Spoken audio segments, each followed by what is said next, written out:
going to Erica's question, which is actually a follow up on the supervisor communication question. How do you communicate to them that you need their engagement when they're being a supervisor who is unengaged?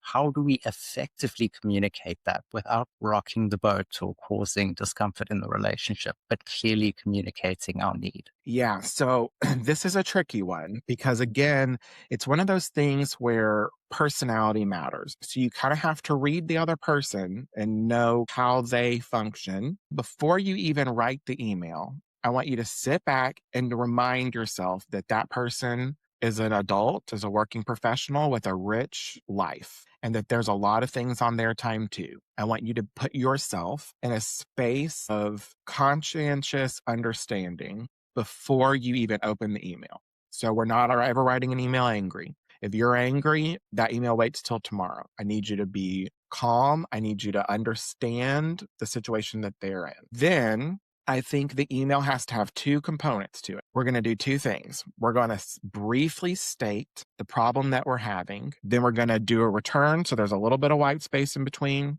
We're going to briefly state what I need from you and when I need it. So, can you by Friday provide this resource? Okay.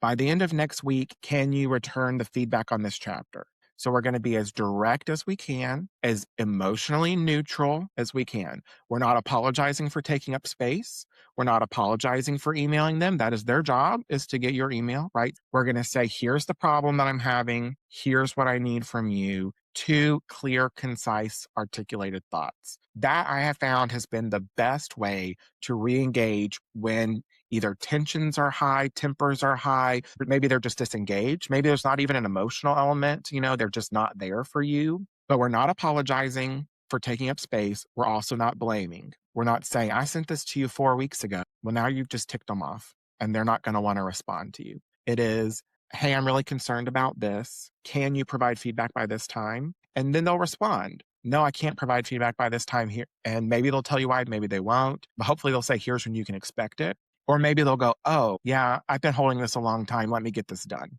So that's how I think about it.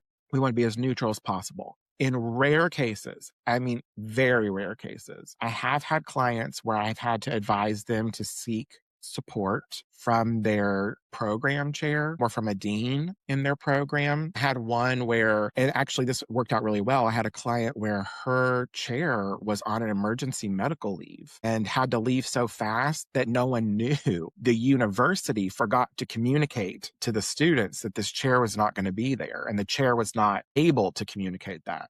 So eventually we were like, well, you need to call the dean because something must have happened, and something had happened, right? So, there are circumstances where things fall through the cracks. Also, that's also a time to look at your university handbook, because some dissertation handbooks will have formal procedures for either requesting a new chair, for challenging if you need mediation with your chair. There might be procedures for that you should follow.